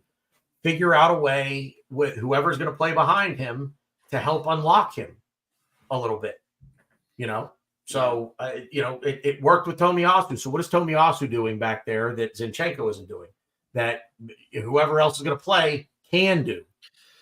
That's it for me. But I would say that, consistency would be key. But the way that Trossard is playing, I'll just say this, boy, it's a coin flip right now as to who starts on that left side. And Martinelli brings something that Trossard doesn't have, and that's pace. And boy, when you can bring that off the bench, man, maybe that's Martinelli's role here right now. And in a year or two, we sell him for, maybe he becomes a club record sale.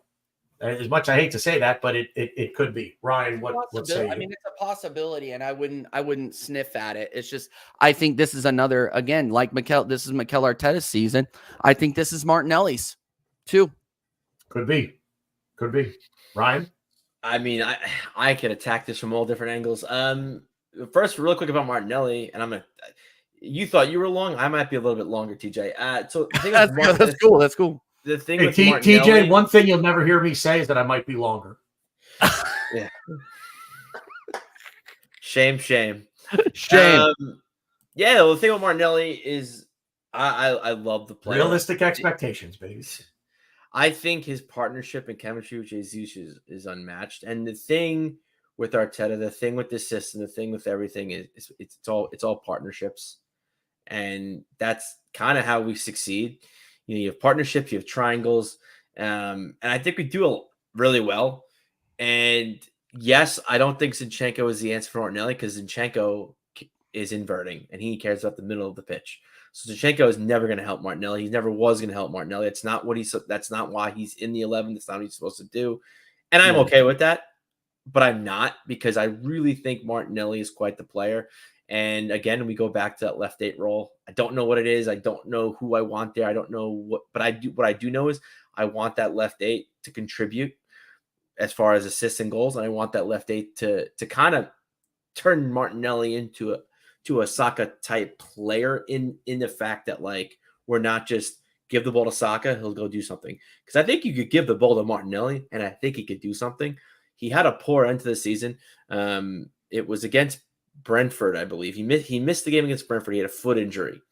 Before that, he had 10 goal contributions. He's having a pretty decent season. Some people thought he probably should have been a little better, but he was playing all right. Got the foot injury, missed the game against Brentford, and didn't do a single thing the rest of the season. And, I think he needed the preseason, he needed to recover. He needed to recover from this foot injury because, let's face it, you play with your feet. So I think that's a pretty big deal. And I think him and Jesus have done a tremendous job this preseason so far. And again, we talk about this. It's just preseason. That we're really going to see once we kick off in 9 days. But I really want – I'm not saying Martinelli is Saka, but I want Martinelli to be treated like a Saka as far as our game plan and how we attack. Because in certain aspects, I believe Saka and Martinelli are like a yin and yang. And they're both very deadly for very different reasons. And I want to have that two-pronged attack. And to have that two-pronged attack, we need to have that chemistry that's solidly on the left-hand side. And when you play Zinchenko, for whatever you think about the player, I know you guys aren't Zinchenko guys, and that's fine.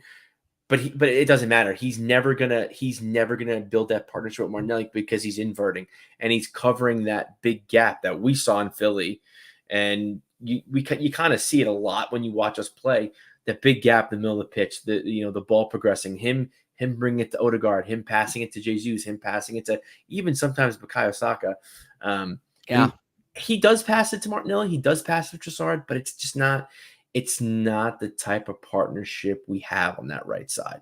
So it's very concerning because you're almost starting at a disadvantage, not really having that partnership for Martinelli. When you have Zinchenko going over, you don't really know what this left 8 does because I don't. I think the left 8 is it about winning duels? Is it about contributing to goals? Is it about ball progression, dribbling, passing? I don't know.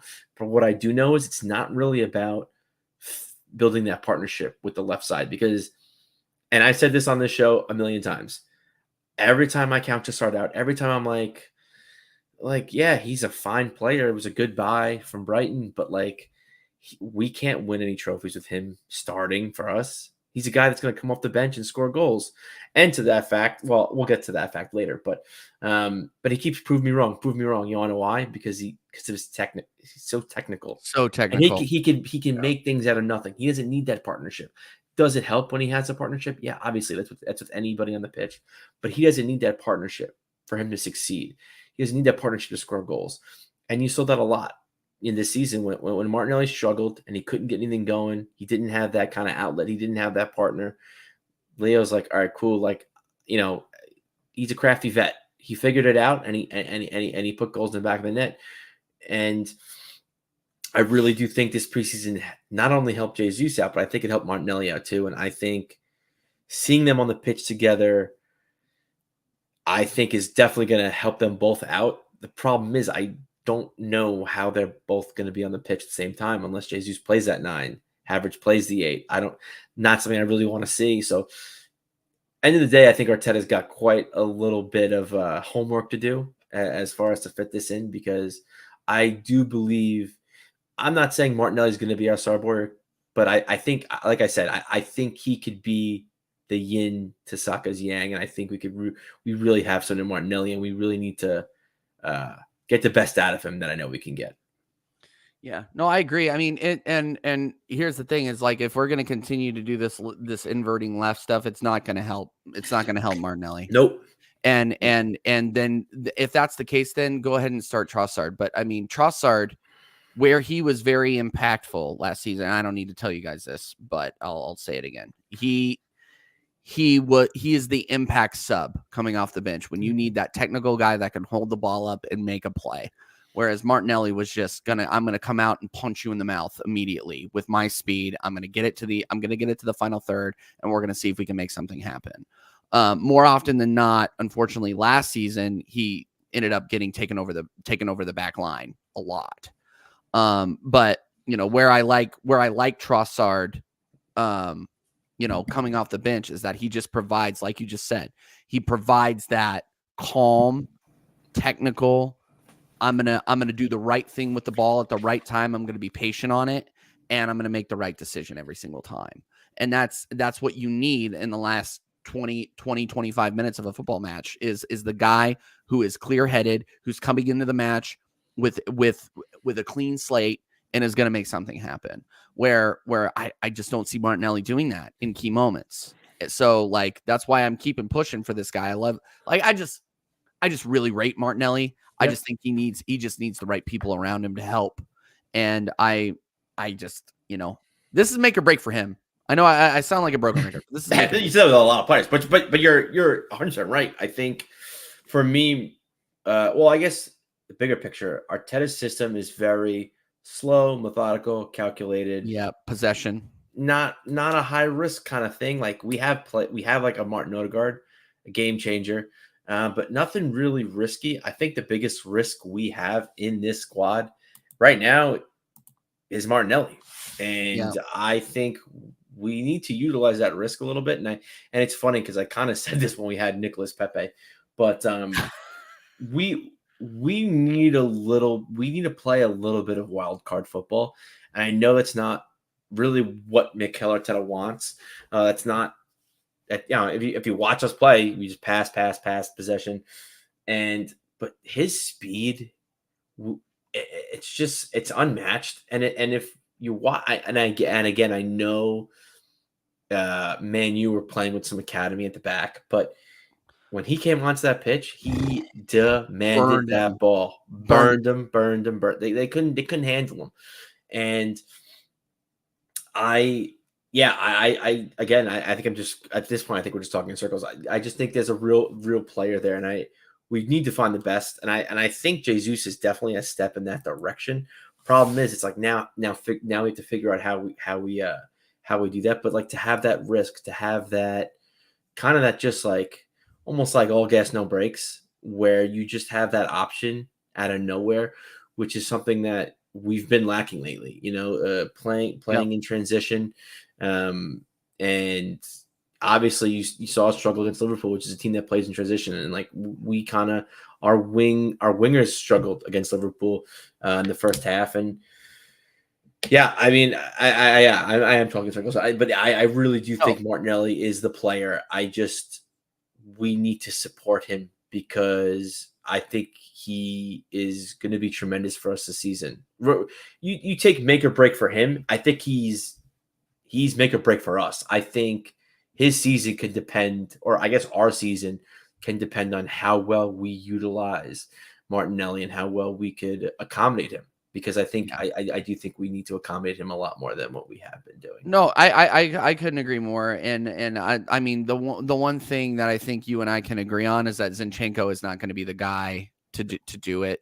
And if there's one thing, like we get lauded for being such a defensive juggernaut just because of how well we possess the ball and how we basically, I think there was only one or two games last season where we didn't dominate possession or we didn't have the possession advantage in the league. I know that wasn't necessarily the case in the Champions League, but It is what it is.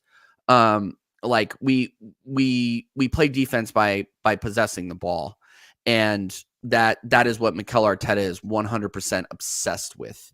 So like, how does Martinelli fit into that when we don't necessarily hit people on the counter as much? Like really, we are a possession-based team. We kill people by just suffocating them in the final third and hoping we can get something done down there. I mean, and look, like, it's going to be won and lost in the midfield. Like, you can talk about how weak we are on the left side with Zinchenko there, but that's just because Mikel Arteta is consistently trying to win the midfield battle. And when we do win the midfield battle, we win games. And that's the biggest thing that I see is that, and this is why it's so important that we figure this out quickly, is how we win that midfield battle. Because if we win that midfield battle, it's not going to fucking matter who we have a left back. It's really not. Because we're gonna suffocate them by just keeping the ball in their third. So like, I don't know about you. Like, I'm not 100% excited about this Marino deal. I think that it's underwhelming and it's not necessarily what we need. I hope I'm wrong, but I was looking up this guy's passing stats because I was getting grilled on it on another show, and the guy he had like a 50% pass success rate in the Euros, and it wasn't much better when he was playing for Real Sociedad last season. So you bring him to the Premier League and you expect him to do better in a league that is arguably on the aggregate, like per team, more talented and have bigger players faster than on the aggregate, again, than La Liga, then you invite disaster. So I just think it's uninspiring, and I really wish we would have gotten out and gotten somebody that was Premier League proven. I mean, obviously, I think, that boat has sailed. We saw Paulinho out there available. He leaves. He goes to Bayern Munich. Guimaraes, we were linked with him for forever. We weren't going to ever pay the money to dislodge him from Newcastle. It worries me that we're in the same spot. And again, I know I'm talking in circles, but we're in the same spot we were in last season in terms of the midfield. We really have not improved outside of just the development they've had under this manager. And that's really what worries me, man. That really is what worries me, because you don't bring in any new blood, you start becoming predictable, and that's a big problem. No, and I'll talk in circles with you. Like, I genuinely think the midfielder that part of me thinks I don't even know what Arteta wants as far as a midfield, because first of all, I don't know if Arteta wants Rice to play 6 or play 8. I think that's a debate. I know BG had on your show. It's a debate we've had on our show, and I don't know. I don't know where I want him. I think I just want him wherever we sign. I want to sign a player and then just put Rice the other, because I think Rice can do both. I'm not too fussed about Rice. I don't know if the midfielder that we want, or that midfielder that I guess would excite you and I, is just out there for us to sign. Oh, thank you. I'm bigger now. It's professional. Yeah, it's professional. I just don't think the midfielder is out there. And I think, again, going back to what I was saying earlier about getting specialists for this team, Mourinho is, his passing it's dog shit. Now people say, all of Real Sociedad's stats are really bad. If you really look into it, I just got done cleaning up dog shit. So, but Real Sociedad, didn't have a great season, whatever. But Mourinho's stats have been, as far as passing has been concerned, very bad. But he is a duel monster. I think he's top 3, top 5 in all 5 leagues in winning duels. And if that's what Arteta wants, if Arteta wants a duel monster to win the duels in the midfield to help us, that's fine. I could see a world where Arteta is slowly taking the power away from Zinchenko, because Zinchenko is a player that progresses the ball from the first 8 to the final, the first third to the final third. He's the guy that cuts to the low block. He's the guy that gets you where you need to be with his passing, with, again, what you were saying earlier about suffocating teams. Zinchenko's the guy. But And you're right, to win the midfield. But also, if we can get a player in the midfield that could win duels, then it's like, okay, cool. You guys, when we play teams, cool. You can come at us. We'll pull our attack dog Zinchenko away. When you have now a Calafiori, a Kivior, a Tomiyasu type player, that enables Mourinho to kind of do what he does best in winning duels, winning that ball in that middle third, and I think creating a lot of different opportunities for us. Creating or just not having us so open for a Salah to come at us, for a Rashford to come at us. Yeah.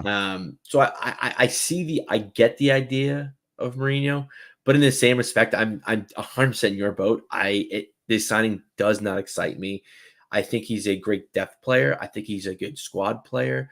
I think he's a good player to have at a reasonable fee, but I don't see this player coming into the 11, being that 2-point difference in overtaking City, being that difference for us to getting past Bayern Munich in the Champions League semis or quarters or wherever.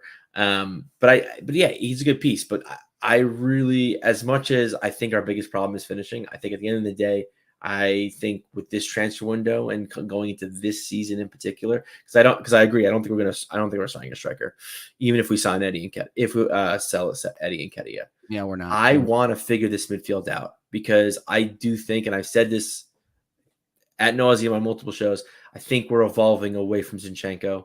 I think we're outgrowing him. I think we're outgrowing Jesus too, to an extent, but I think there's more room to kind of maneuver with Jesus. We're evolving past Zinchenko. We're moving past him. We kind of, we're gonna play teams like the Liverpools, like the Man U's, who I think we're better than both of them. But there are two teams that can hurt us, and they're good enough to where like we kind of have to worry about them a little bit. Yeah. So I think we kind of have to in less of a better way, but we need to almost like reinvent the wheel a little bit with Arteta's system, because I think to an extent we do need to move away from Zinchenko,